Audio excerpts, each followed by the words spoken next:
राधे राधे दोस्तों। हमारी आज की कहानी है पंडित जी की दक्षिणा। एक बार एक पंडित जी को बहुत दिनों तक काम नहीं मिला तो वे एक जाट से बोले, जाट देवता, आज तुम्हारे पिता मुझे सपने में दिखाई दिए। उत्सुक होकर जाट ने पूछा, क्या कह रहे थे? पंडित जी बोले, कहते क्या, तुम्हारे हालचाल पूछ रहे थे। कह रहे थे कि बच्चों ने मुझे भुला दिया है, इसके कारण मैं बहुत दुखी हूँ। जाट को याद आया और बोला, पंडित जी आप ठीक कह रहे हो। मरने के बाद मैंने पिता का श्राद्ध भी नहीं किया, शायद इसीलिए दुखी हैं। पंडित जी ने अपना दांव लगाया और कहा, तो कर डालो पिता का श्राद्ध, इसमें विलंब की क्या बात है। अगले ही दिन जाट ने पंडित जी को घर बुलाया। पंडित जी ने श्राद्ध की सामग्री में ढेर सारा माल रखवा लिया, सोना चांदी भांडे बर्तन से लेकर खाने पीने का सारा सामान। इसके अलावा पिता को जो चीज़ें पसंद थी वे सभी कुछ लाकर जाट ने सामने रख दी। धूमधाम से श्राद्ध की तैयारी हुई। जाटनी से कहकर तरह तरह के पकवान बनवा लिए। मन ही मन पंडित जी खुश थे, आज तो अचानक माल उड़ाने को मिलेगा और साथ में इतना सामान भी।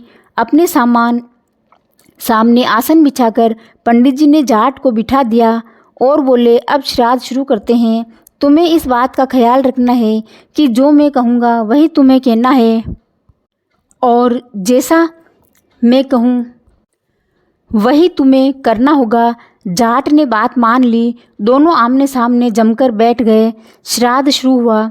पानी की तरह इशारा करते हुए पंडित जी जाट से बोले, आचमनी में जल लेकर पहले आचमन कर डालो। उसी तरह लोटे की तरफ इशारा करते हुए जाट भी पंडित जी से बोला, आचमनी में जल लेकर पहले आचमन कर डालो। पंडित जी बोले, भाई मैं तुम्हारे लिए कह रहा हूँ, आचमन तुम्हें करना है, मुझे नहीं। जाट ने भी वही दोहराया।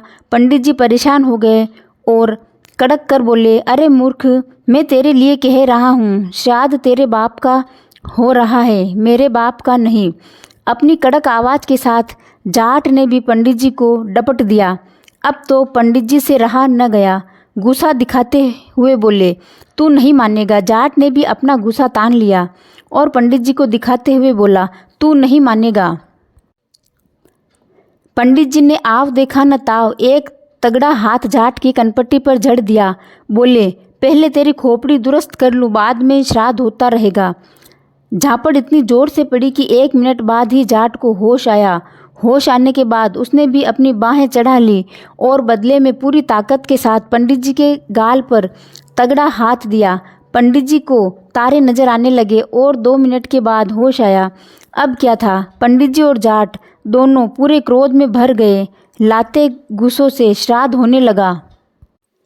पंडित जी जितनी लात मारते उतनी ही लाते जाट को भी खा जाते।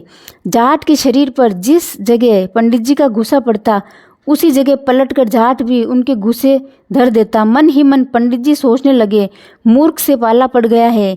उन्होंने कई बार जाट को समझाया लेकिन जाट की समझ में कुछ न आया। नतीजा यह कि फिर बात बढ़ी और दोनों फिर से गुत्थम गुत्था होकर लड़ने लगे। कभी पंडित जी नीचे होते तो कभी जाट के नीचे होने की बारी आ जाती। आपस में देर तक लात घुसे और उठा पटक का दौर चलता रहा। आखिर मैदान छोड़कर पंडित जी को भागना पड़ा। प्रसन्न होकर जाट भी अपनी जाटनी के पास लौटा। जगह जगह से कपड़े फट जाने का कारण जाटनी ने जानना चाहा तो जाट ने बताया कि पंडित जी के साथ श्राद्ध कर्म करते हुए ये सब हुआ है। जाटनी ने पूछा, श्राद्ध तो अच्छी तरह हो गया न? जाट ने उत्तर दिया, बहुत अच्छा हुआ। अच्छा न होता तो भला मेरी ये हालत होती। पंडित जी ने कोई कसर न रखी और मैंने भी पूरे जोर शोर से काम लिया। जाटनी बोली, चलो अच्छा हुआ, लेकिन पंडित जी को कुछ दक्षिणा वगैरह दी या नहीं? जाट बोला, दक्षिणा तो कुछ नहीं दिया। हम लोग श्राद्ध में ही इतने मस्त हो गए कि पंडित जी की दक्षिणा और भोजन का ख्याल ही न रहा। बेचारे पंडित जी बिना दक्षिणा के लौट गए। अब तुम ही थोड़ा कष्ट करो, एक बड़े थाल में भोजन और साथ में दक्षिणा पंडित जी के घर पहुंचा आओ, वरना श्राद्ध का कोई फल नहीं मिलेगा। सुनकर जाटनी खुश हुई। नहा धोकर उसने धुले कपड़े पहन लिए, एक बड़े थाल में भोजन रखा और पंडित जी के घर की ओर चल पड़ी। उधर पंडिताइन प्रतीक्षा में बैठी थी कि पंडित जी श्राद्ध करने गए हैं, लौटते हुए अपने साथ कई चीज़ें और बढ़िया पकवान भी लाएंगे। किंतु पिटी पिटाई हालत में जब उसने पंडित जी को लौटा हुआ पाया तो बहुत दुख हुआ। सारी कहानी सुनकर वे क्रोध से लाल पीली हो उठी। पंडित जी का क्रोध अभी उतरा न था। दोनों पति पत्नी क्रोध से उबल रहे थे। अचानक जाटनी को अपने घर आया देख दोनों उठ खड़े हुए। गुस्से से मुट्ठियां तन गई। घर के अंदर कदम रखते ही दोनों जाटनी पर टूट पड़े। सारा क्रोध उस पर झाड़ दिया।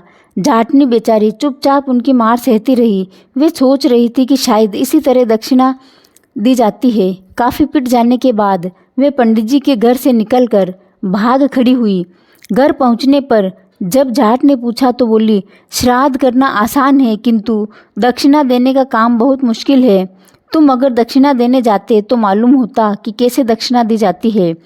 दोस्तों, आपको ये मज़ेदार कहानी कैसी लगी कमेंट बॉक्स में बताएं और इस वीडियो को लाइक शेयर और सब्सक्राइब ज़रूर करें।